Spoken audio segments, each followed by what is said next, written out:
साथियों नमस्कार। आप देख रहे हैं टिप्स सिविल सर्विसेज और मैं हूं श्रीकांत त्रिपाठी। मानव जब आसमान की ओर नजरें उठाता है तो उसे अनंत आकाश देखने को मिलता है। इस अनंत आकाश में ग्रह, नक्षत्र, तारे, उल्कापिंड, आकाशगंगा, इस तरह की असीम संभावनाएं नजर आती हैं। इन्हीं असीम संभावनाओं को जानने, समझने और प्रयोग करने के लिए मानव ने अंतरिक्ष यात्राओं का सपना बुना और उन सपनों को साकार करने के लिए शुरुआत की अंतरिक्ष यात्रा की। शुरुआत में इन प्रयोगों को जानने जानने के लिए, इनको सफल करने के लिए मानव रहित अंतरिक्ष यात्राएं शुरू की गई। अंतरिक्ष यान भेजे गए जिनमें मानव को नहीं भेजा गया।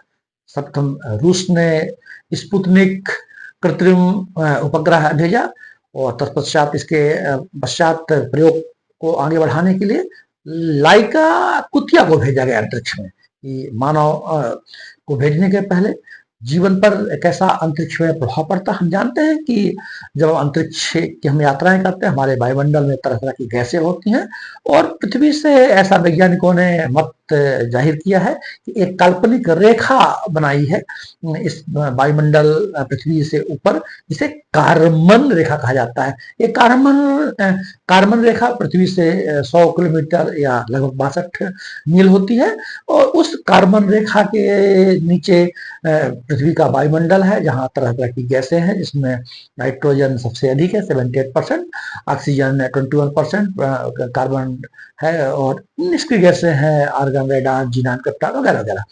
तो इस तरह अंतरिक्ष की यात्रा इंसान शुरू किया, मानव ने शुरू किया और रशिया ने इस प्रयोग को सबसे पहले आगे बढ़ाया और फिर एक ये कृत्रिम उपग्रह स्पुतनिक फर्स्ट भेजा और इसके पश्चात लाइका कुतिया भेजा और इसके पश्चात मानव की अंतरिक्ष यात्राएं शुरू हुई और पहला अंतरिक्ष यात्री बने रूस के ही थे। अंतरिक्ष यात्री थे यूरी गागरिन।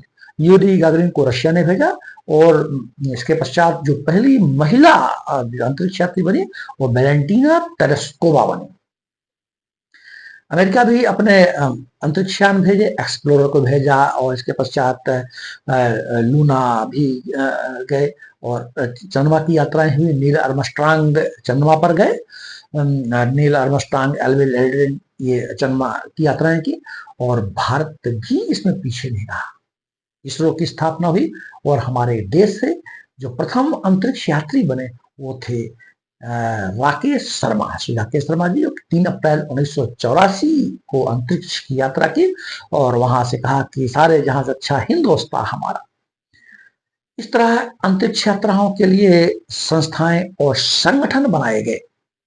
राकेश शर्मा जी जब यात्रा किए थे तो इस तरह कोई अंतरिक्ष स्टेशन अंतरिक्ष में नहीं था।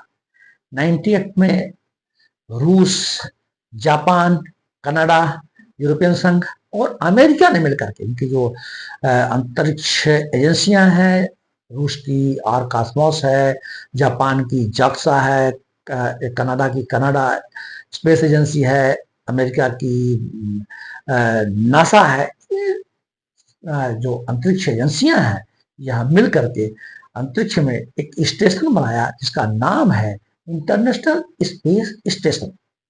लगभग जो फुटबॉल का जो स्टेडियम होता है, फुटबॉल का जो मैदान होता है, उस लंबाई चौड़ाई का, उस परिधि का एक स्टेशन बना दिया गया जिसमें विभिन्न प्रकार की सुविधाएं, जहाँ की मानव यहाँ से यात्रा करके वहां पहुंचे और वहां कुछ दिन रह सके, विभिन्न प्रकार के प्रयोग कर सके, अंतरिक्ष को समझ सके, अंतरिक्ष में जीवन की संभावना को तलाश कर सके।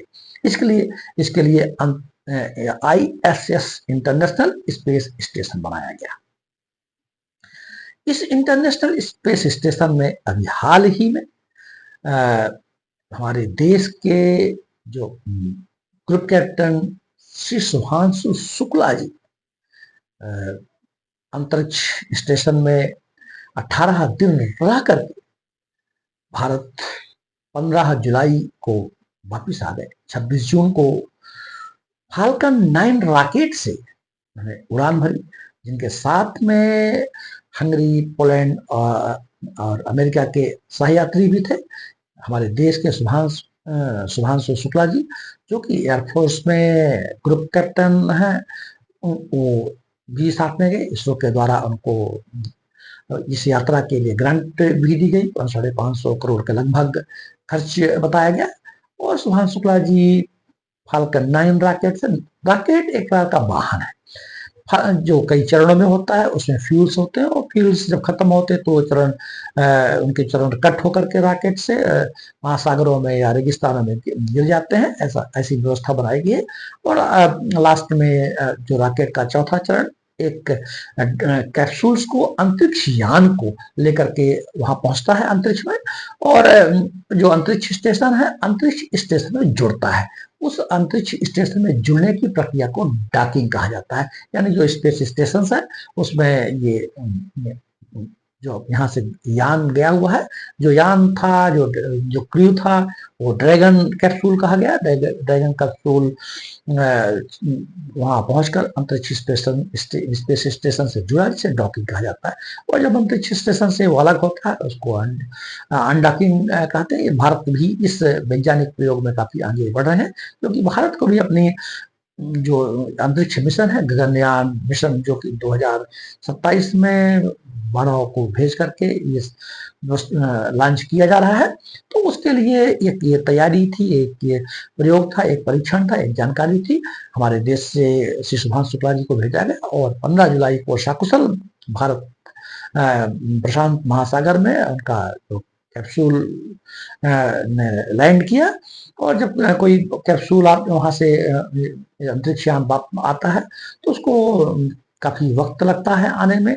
पृथ्वी के वायुमंडल में आता है। पृथ्वी के वायुमंडल में वायु की घर्षण की वजह से उसका टेम्परेचर भी बढ़ता है और पैराशूट खुलते हैं। और पैराशूट खुल के प्रशांत महासागर में उन्होंने लैंड किया। और अभी फिलहाल तो उनको प्रैक्टिकल प्रयोग, चिकित्सीय ऑब्जर्वेशन में रखा गया है, क्योंकि अंतरिक्ष में किसी प्रकार की हवा नहीं होती, गैस नहीं होती, ऑक्सीजन नहीं होती है, वायुमंडलीय प्रेशर नहीं होता है। एक प्रकार का गुरुत्वाकर्षण शून्य की स्थिति होती है, माइक्रो ग्रेविटी होती है, बहुत कम गुरुत्वाकर्षण होता है, ना के बराबर होता है, शून्य होता है। उन परिस्थितियों में 18 दिन श्री शुभांशु शुक्ला जी रह करके आए और वहां कई लगभग 7 वैज्ञानिक प्रयोग किया। मेथी को उगा करके भी उन्होंने बताया। और ग्रेविटेशन फोर्स जहां ना हो तो मसल्स पर, नर्वस सिस्टम पर क्या प्रभाव पड़ता है, इस संबंध में उन्हें प्रयोग किए। और भारत के प्रधानमंत्री श्री मोदी जी से वार्तालाप भी हुआ। और एक विशेष फ्रीक्वेंसी में काम करने वाला रेडियो, हैम रेडियो से भी उन्होंने हमारे देश के छात्रों से भी बात किया, अपने परिजनों से भी बात किया। लाइव टेलीकास्ट भी उनकी इस यात्रा का किया गया। तो इस तरह हमारे देश के सुपरस्टार जो स्टार पर जाकर के, अंतरिक्ष पर जा करके, अंतरिक्ष में जीवन की संभावनाओं को तलाश करके वापस सकुशल लौट करके आ गए। और वहां पहुंच करके जब उन्होंने अपने संदेश भेजे, वार्तालाप किया, वहां कोई ध्वनि नहीं होती है, वायु नहीं होती। ध्वनि को आगे बढ़ाने के लिए माध्यम की जरूरत होती है। इसके लिए स्पेशल स्पेस सूट होते हैं, माइक्रोफोन्स होते हैं, जिनके माध्यम से, जैसा कि हमने कहा कि हैम रेडियो जो एक विशेष हाई फ्रिक्वेंसी में काम करता है, तो उनके माध्यम से उन्होंने देश की जनता से, माननीय प्रधानमंत्री जी से, यहाँ के छात्रों से बात की। और एक बहुत अच्छी बात कही कि अंतरिक्ष से देखने पर दुनिया में कहीं कोई रेखाएं नजर नहीं आती हैं, पूरी दुनिया एक नजर आती है, जिसे हमारे भारत में वसुधैव कुटुंबकम, वन नेशन और वन अर्थ की कल्पना साकार की अंतरिक्ष से श्री शुभांशु शुक्ला जी ने। तो 15 जुलाई को वापस इस पृथ्वी पर आ गए हैं। और आगे हमारा देश 2027 तक गगनयान मिशन की तैयारी पूर्ण कर चुका है। उसके लिए भी आपका जो वहां तक पहुंचने का सफलतम अनुभव है, वह गगनयान मिशन में काम आएगा। तो इस तरह की जो शून्य से अंतरिक्ष तक की यात्रा थी, मानव की मानव रहित यात्रा से मानव तक की यात्रा, मंगल ग्रह में हम पहुंच रहे हैं, हम शुक्र ग्रह में पहुंच रहे हैं, हम आदित्य सूर्य के पास पहुंच रहे हैं। इस तरह की तमाम प्रकार के प्रयोग, शोध और खोजें की जा रही हैं। यह जो मिशन था, तो इस मिशन में जिस कंपनी के माध्यम से ये गए थे, वह मिशन था अमेरिका का एक्सियोम 4 मिशन।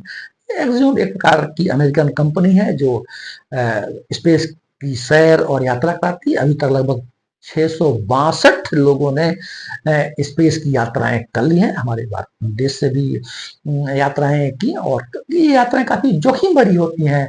कल्पना चावला जी को तो जान से भी हाथ धोना पड़ा।